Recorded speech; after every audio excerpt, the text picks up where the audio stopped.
Muy buenas tardes, mis hermanos, sean bienvenidos cada uno de ustedes y nuevamente trayendo el mensaje de la palabra de Dios. Así que te invito a que tomes tu Biblia ahí donde estás en casa o donde quiera que te encuentres y vamos a empezar con el capítulo número 8 del libro de Éxodo. Recordemos que estamos viendo el libro de Éxodo capítulo a capítulo, versículo a versículo, para poder obtener el consejo completo de la palabra de Dios. Así que hoy iniciamos capítulo 8, vamos a estar viendo del verso 1 al verso 15. Y solamente te recuerdo que esta es una pequeña serie, ¿verdad? Del capítulo que iniciamos en el capítulo 7 hasta el capítulo 11, donde vamos a estar viendo Dios versus dioses. Cómo el Dios Todopoderoso se manifiesta de una manera en que los dioses de Egipto son avergonzados, por así llamarlo. Y así que hoy continuamos con la segunda plaga. La primera plaga la vimos la semana pasada, que fue cuando las aguas del río se convierten en sangre. Y hoy vamos a ver la segunda plaga, que es la plaga de las ranas. Pero antes de empezar, te voy a invitar a que hagamos una oración ahí donde estás. Bendito Dios, te damos toda la gloria y toda la honra porque tú lo mereces, Señor. Dios, y te pedimos que a través de tu Espíritu Santo, Señor, nos ministres, Señor, en esta tarde. Que tu palabra nos haga ver que no hay nadie como tú. Que no hay donde nosotros podamos poner nuestra fe o nuestra confianza. Que no nos vaya a defraudar, Señor. Sabemos que todas las cosas aparte de ti o fuera de ti, Señor, son vanas, que tú eres el único Dios fiel y verdadero. Señor, nos ponemos en tus manos en el nombre de Cristo Jesús. Amén.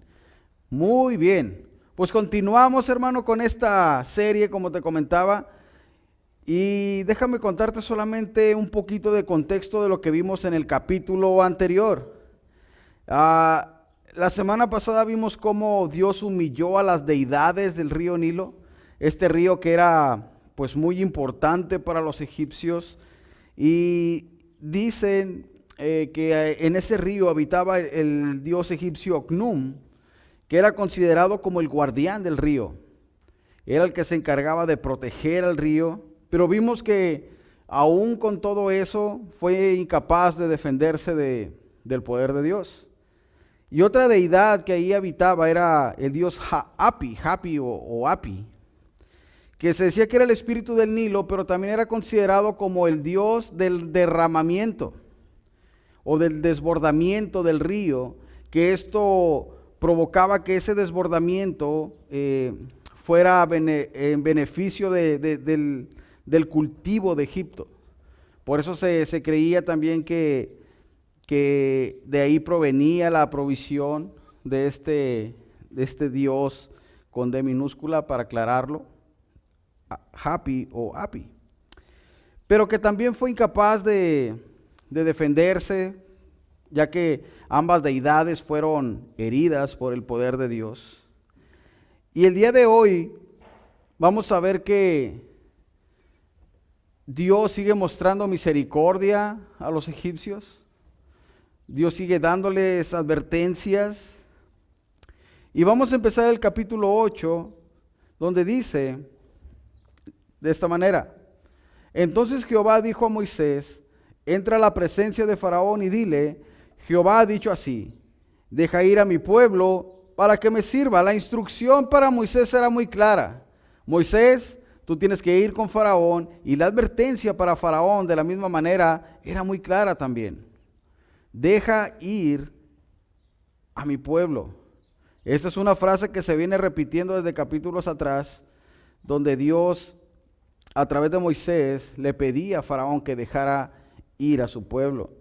Y entonces entendemos cuando dice entra a la presencia de Faraón, que Faraón ya estaba en su palacio. Recordemos que al final del capítulo 7, cuando Faraón se va haciendo caso omiso a la advertencia de Dios y a lo que Moisés había dicho, por eso entendemos que Moisés entra al palacio y lo enfrenta y le vuelve a decir lo mismo Dios ha dicho esto, Faraón. Y esto tiene que enseñarnos a nosotros o ilustrarnos la paciencia de Dios también. Dios es un Dios paciente que no obra a la primera sin antes advertirte. Y esto es algo de lo que estamos viendo aquí. Cómo Dios está advirtiendo nuevamente a Faraón de lo que puede pasar si él no cambia su manera de pensar por su corazón duro. Recordemos que todo lo que está pasando en Egipto es por el corazón del Faraón. No es porque Dios haya determinado hacerlo, sino por el corazón duro del Faraón. Dice el verso 2 al 4, y si no lo quieres dejar ir, aquí viene claramente la advertencia, ¿no? Si no lo quieres dejar ir, he aquí yo castigaré con ranas todo tu territorio. Dice el verso 3, y el río criará ranas, las cuales subirán y entrarán en tu casa, en la cámara donde duermes, y sobre tu cama, y en las casas de tus siervos, y en tu pueblo, y en tus hornos, y en tus artesas. Y las ranas subirán sobre ti, sobre tu pueblo, y sobre todos tus siervos.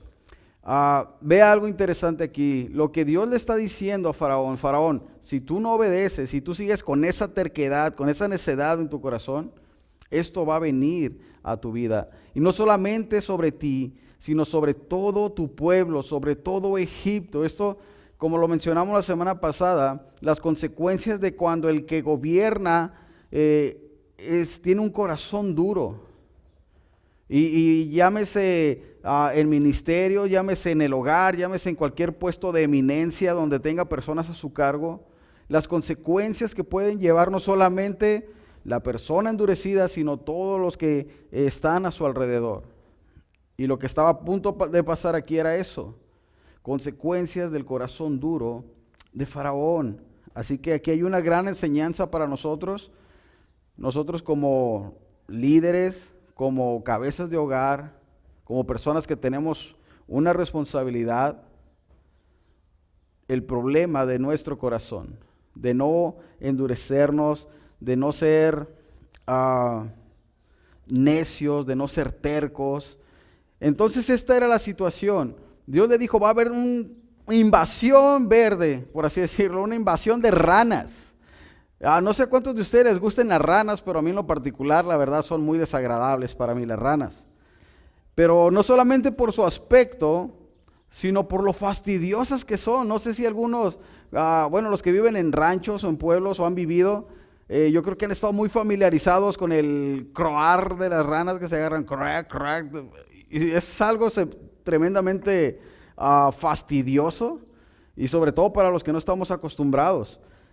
Pero cabe mencionar que no solamente era una rana, no eran dos ranas, era una invasión de ranas, a tal grado que dice: donde tú vayas, en lo que tú muevas, si estás cansado y te vas a acostar y dices: ay, tengo sueño, me voy a echar un sueñito, ahí donde levantes tus cobijas, ¿qué iba a pasar? Pues te iba a saltar la rana, porque era una invasión de ranas. Ahí dice que en sus artesas, ahí donde ellos amasaban para hacer sus tortillitas o su panecito, lo que sea, iba a estar todo invadido de ranas. Pero el problema no era eso, porque déjame decirte que las ranas para ellos eran animales sagrados. ¿Sí? Había un Dios. Las ranas eran un Dios para los egipcios. Entonces para ellos iba a ser imposible decir: sácate de aquí, darle una patada a la rana, ya me enfadaste. ¿Por qué? Porque estaban ofendiendo a su Dios y así lo hacían. Y para mostrarte un poquito, este Dios se llama, o esta diosa se llama Heket, o Heket, que es considerada la diosa de la fertilidad o de la buena suerte. Esta diosa Heket era como la patrona de las parteras, para que tuvieran buen parto, para que se multiplicaran sus partos, que tuvieran muchos hijos. Por eso, fíjense cómo a Dios me sorprende, porque en cierta forma vemos sentido del humor aquí, o cierto a cierta manera en que dices, ok, o sea, con que tú adoras las ranas, con que tu Dios es una rana, pues ahí te va, una invasión de ranas. Órale, para que te goces con tus ranas. Y me sorprende porque muchas veces, mi hermano, Dios va a obrar también así con nosotros. Tal vez tú digas, no, yo no adoro las ranas. No, hombre, olvídate que voy a andar adorando las ranas. Pero sí tienes otra cosa que adoras. Y no te lo voy a poner muy lejos. ¿Cuántas personas su Dios no es el dinero? Y hacen hasta lo imposible por conseguir el dinero. Trabajas tiempo extra, hasta 2, 3 trabajos tienes. ¿Por qué? Porque vives para tu Dios. Porque vives para esa deidad, para ese Dios que es el dinero. Y no te importa cuánto hagas, tu propósito o tu fin es obtenerlo. ¿Y sabe qué me viene a la mente, hermano? Cuando, lo vamos a ver más adelante, cuando el pueblo en Egipto se cansó de comer maná. Y que Dios les dijo, con que se cansaron de comer maná, ahora sí les voy a dar codornices hasta que se atasquen, hasta que les salga por las narices. ¿A qué quiero decirte con esto, hermano? Que va a haber veces que Dios va a darnos lo que tú tanto deseas, pero para mostrarte una sola cosa, no que lo mereces o que es bueno para ti, sino para enseñarte que no lo que siempre tú anhelas o lo que tú idolatras es algo que es de bendición para tu vida. ¿Cuántas personas no han logrado tener mucho dinero y lejos de ser bendición, es una vida de frustración, es una vida de estar pensando en qué hacer con el dinero, de entre más tienes, más quieres? Y es lo mismo que estamos viendo similar aquí. Ellos adoraban las ranas, eran su Dios, las ranas. Entonces ellos no podían en cierta forma apachurrarlas o sácate de aquí, dale una patada porque, no, hombre, es su Dios. Y Dios utilizó a las ranas para hacerles ver a ellos que no había otro Dios como nuestro Dios. Así que dice el verso 5 al 6, y Jehová dijo a Moisés, di a Aarón, extiende tu mano con tu vara sobre los ríos, arroyos y estanques, para que haga subir ranas sobre la tierra de Egipto. Entonces Aarón extendió su mano sobre las aguas de Egipto y subieron ranas que cubrieron la tierra de Egipto. Aquí vemos que lo que Dios había dicho que iba a hacer, Dios lo cumplió. Dios dijo, ¿sabes qué? Si no dejas ir a mi pueblo, yo voy a hacer que salgan ranas. Y no una rana, no 2 ranas, sino toda una invasión de ranas. Para que veas que yo soy Jehová. Para que veas que yo soy el Dios verdadero. Así que vemos que esto se cumple inmediatamente. En cuanto Aarón toca ahí con su vara, las ranas salen del estanque, las ranas salen del arroyo. Así que, mi hermano, ¿cómo podemos nosotros aplicar esto? Vemos que hay advertencia y vemos que hay cumplimiento también de parte de Dios. Pero no porque, como lo hemos visto, no es porque Dios sea malo, sino porque Dios quiere provocar en nosotros, sacudirnos, por así decir, darnos una estremecida para hacernos reaccionar, y decir, hey, estás poniendo tu fe, tu confianza en algo que no es real, algo que es vano, algo que realmente no es verdadero.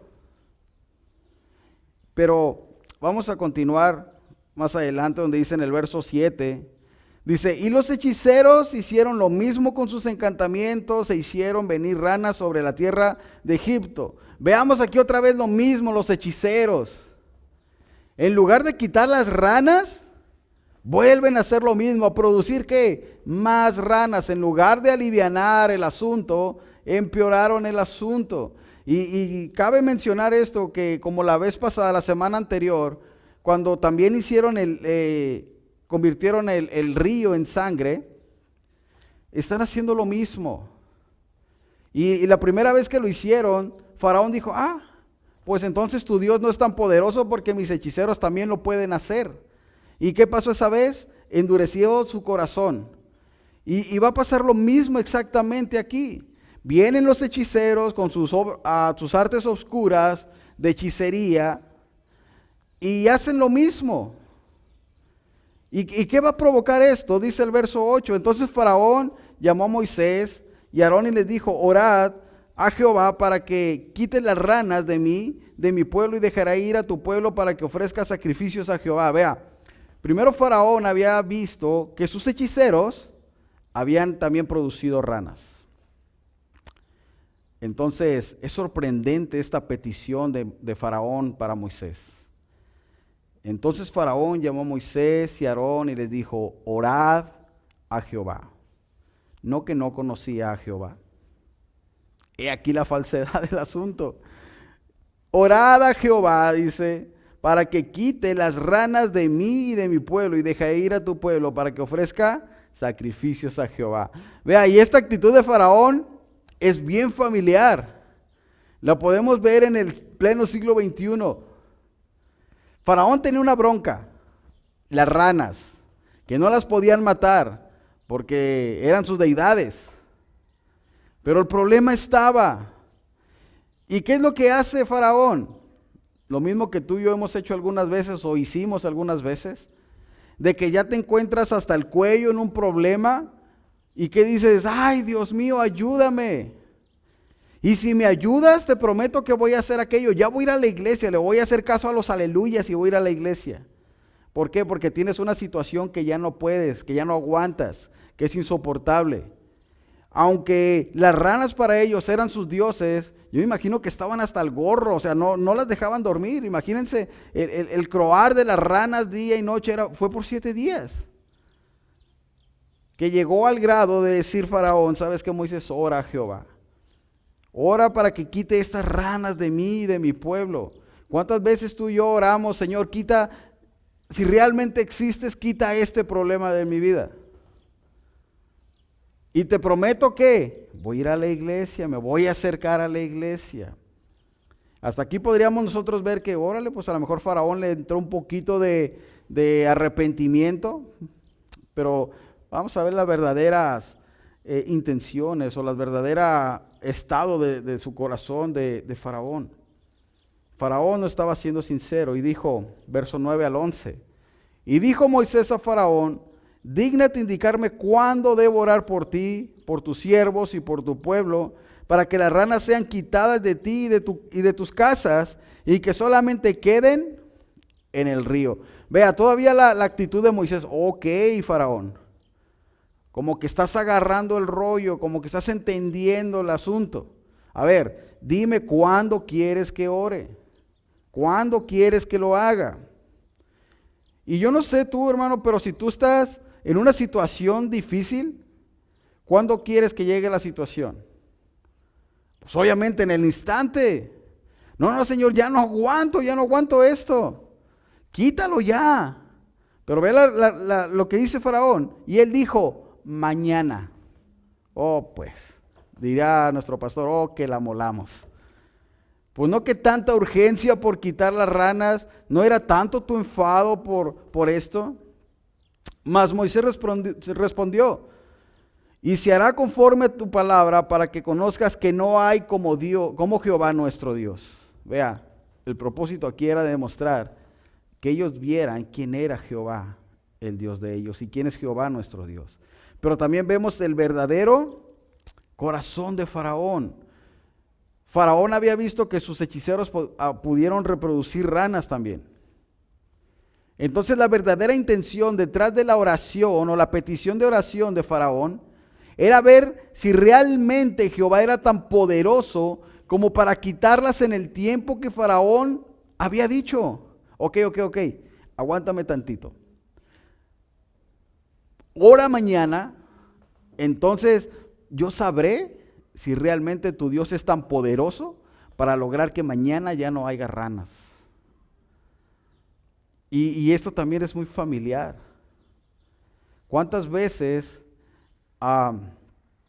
nosotros hicimos esto? Señor, voy a ir a la iglesia. Y de repente Se te pasó la emoción, se te olvidó lo que habías prometido. Pero veamos el verso 11. Y las ranas se irán de ti, de tu casa, de tus siervos y de tu pueblo, y solamente quedarán en el río. Vea, Moisés le estaba diciendo, ¿sabes qué, Faraón? A la hora que tú dijiste, voy a orar y Dios va a hacer esto, y se van a quitar las ranas de todo tu pueblo, de tus siervos, y van a quedar solamente en el río. Y dice el verso 12 al 14. Entonces salieron Moisés y Aarón de la presencia de Faraón, y clamó Moisés a Jehová tocante a las ranas que había mandado a Faraón. E hizo Jehová conforme a la palabra de Moisés, y murieron las ranas de las casas de los cortijos y de los campos. Y las juntaron en montones, y apestaba toda la tierra. Ya tenían otra bronca aquí, mi hermano. Ya les habían quitado las ranas, pero ahora tenían la bronca del olor. Imagínense una invasión de ranas, muchísimas ranas muertas. Me imagino que era algo insoportable. Pero lo que yo quiero que veamos aquí, mi hermano, es que muy a menudo nosotros podemos tomar esta actitud de Faraón. Porque vea lo que dice el verso 15. Pero viendo Faraón que le habían dado, ¿qué le dio? Reposo. O sea que su bronca había terminado. Y esto es muy común cuando nosotros le pedimos algo a Dios, de que cuando recibimos lo que hemos pedido a Dios en cierta forma, y Dios nos lo concede, ¿qué viene a nuestra vida? Un tiempo de reposo, de descanso. Y la propia palabra reposo nos hace pensar, bueno, a mí me pone a pensar en como cuando estás bien cansado, después de una jornada larga de trabajo, y llegas a tu casa, te acuestas en tu cama o en tu sillón y dices, ¡ay, qué rico! Pero sabes tú que tenías que hacer cosas y no las haces, ¿por qué? Porque estás reposando, porque estás bien rico, acostado en tu sillón, con tu control en la mano, y lo que ibas a hacer, se te olvidó. Y esto fue precisamente lo que Faraón hizo. Pidió a Moisés que orara a Dios para que le quitara la bronca, y cuando Dios responde a esto, lo primero que hace Faraón es sentirse que está en reposo, y luego dice, endureció su corazón. Endureció su corazón. Y esto, hermano, lo vamos a aplicar a nuestra vida. El error aquí, vamos a verlo de esta manera. Faraón pedía por ayuda de una situación externa, la bronca que tenía, pero nunca pidió que Dios obrara en su interior. Y es lo que pasa contigo y conmigo, hermano. Queremos que Dios nos ayude en nuestras broncas exteriores, que nos quite esto, que nos quite aquello, que nos aliviane con lo otro, pero jamás le decimos, Señor, haz un cambio en mi corazón. Porque tal vez lo que estoy pasando es por la misma dureza de mi corazón. Señor, tú ya me has hablado muchas veces, pero mi corazón sigue duro. Pero sí queremos que Dios nos ayude, queremos que Dios haga, pero no queremos ¿qué? Dejar que Dios obre en nuestro corazón. Es más fácil, y es sorprendente, te voy a decir esto, como en las iglesias la mayoría de las personas son mujeres. Y yo me pongo a pensar en los hombres que no quieren, que están endurecidos en su corazón y que tienen broncas y pueden llegar a decirle a sus mujeres, pues órale vieja, pues tú que vas a la iglesia, órale a tu Dios, para que tu Dios nos aliviane. ¿Pero por qué? ¿Por qué no dice, Señor, sabes qué vieja, vamos a ir a la iglesia? Porque siento que esta situación, o sea, ya está llegando hasta el cuello. Vamos a buscar ayuda en Dios.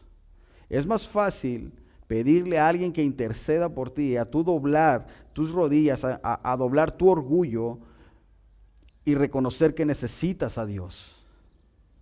Por eso es que hay tantas mujeres en la iglesia solas con sus hijos y los esposos con un corazón endurecido, solamente esperando que Dios aliviane sus broncas, y después de que reciben la bendición de Dios,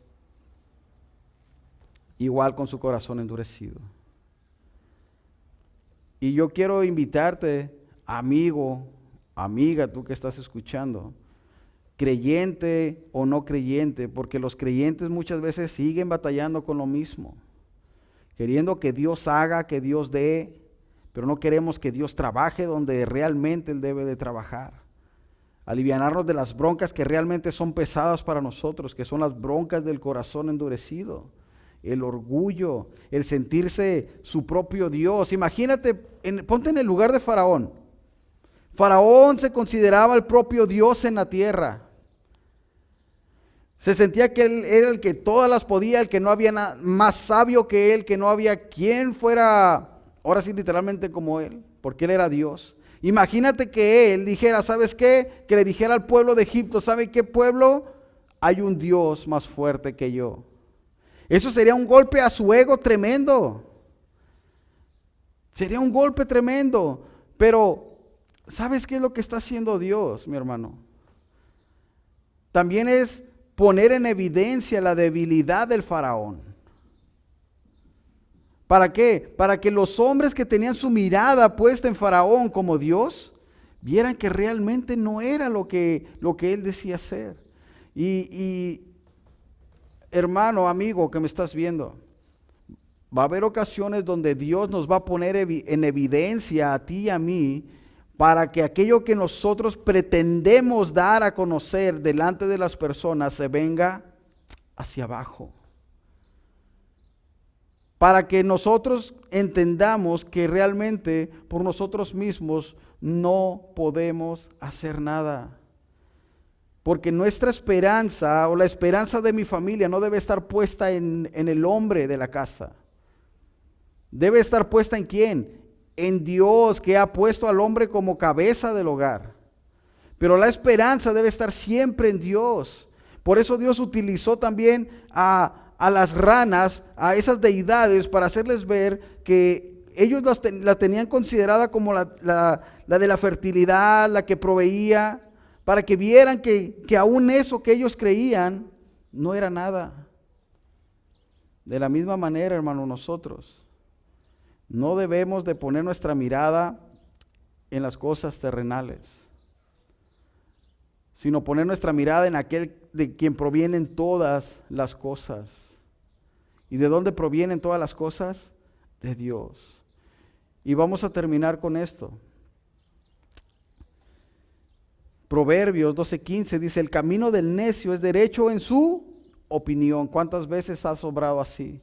Como Faraón, él se sentía sabio, pero en su propia opinión, porque es lo que él quería transmitir, es lo que él quería que los demás vieran de él. Mas el que obedece el consejo es sabio.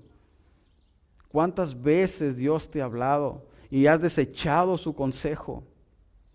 Has desechado lo que Dios quiere transmitirte, lo que Dios quiere decirte, para que puedas ser ¿qué? Sabio. Y sepas cómo dirigir tu hogar, cómo dirigir las cosas donde Dios te ha puesto por cabeza. Y yo me refiero a los hombres porque los hombres somos más duros.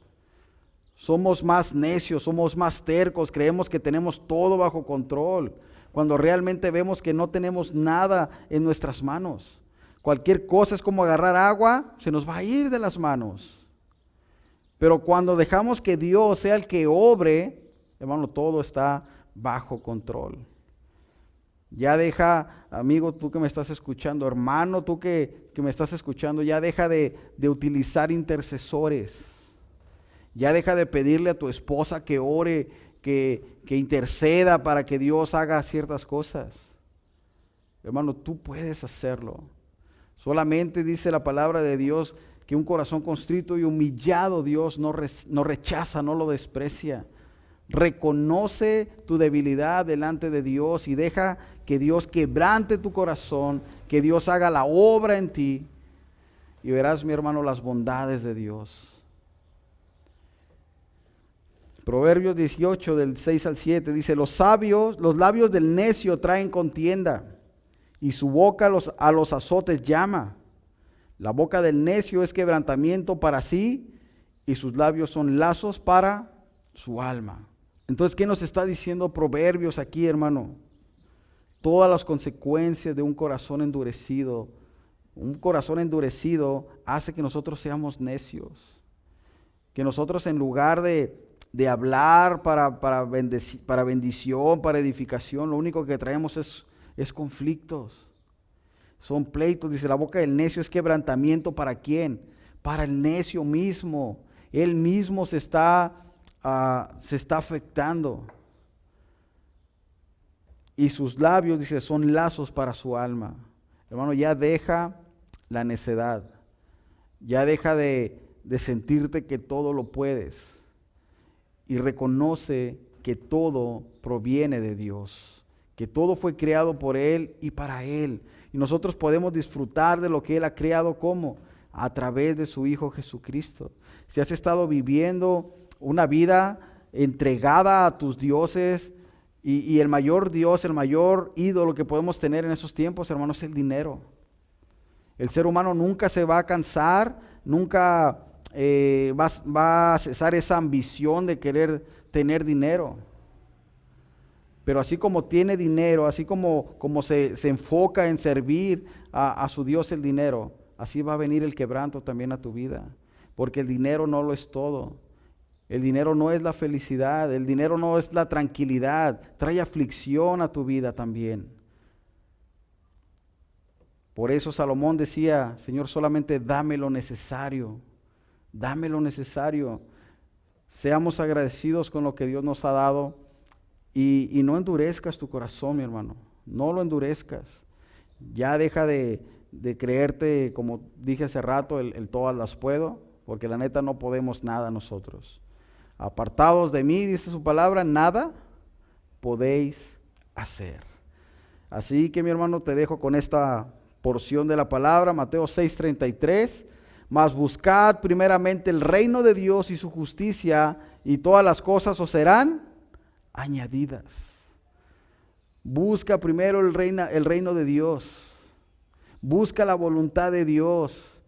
Y vivir una vida justa, una vida que agrade a Dios. Y todas las cosas que tú necesitas serán ¿qué? Añadidas a tu vida, porque Dios sabe lo que tú y yo necesitamos. Así que, mi hermano, no hay nadie como nuestro Dios.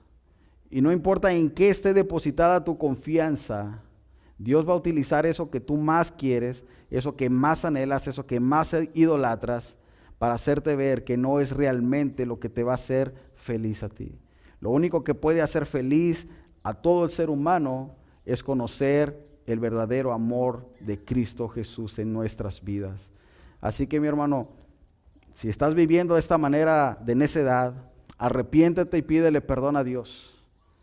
Arrepiéntete y entrégale tu vida a Dios y deja que Dios obre en tu corazón.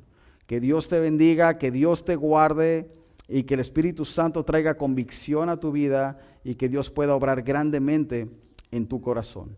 Para que no solamente seas bendecido tú, sino los que viven también contigo. Así que vamos a orar. Señor, te damos gracias por tu palabra. Gracias, Señor, porque nos has hecho ver que no hay Dios más grande que tú y que aún esas cosas, Señor, en las cuales nosotros tenemos puesta nuestra confianza, pueden ser usadas, Señor, en nuestra contra. Señor, te damos gracias porque eres fiel, porque eres bueno y porque constantemente nos estás advirtiendo acerca de las cosas, y ayúdanos a tener nuestro oído bien atento, Señor, para escucharlas y poder rectificar el camino, Dios. Gracias en el nombre de Cristo Jesús. Amén.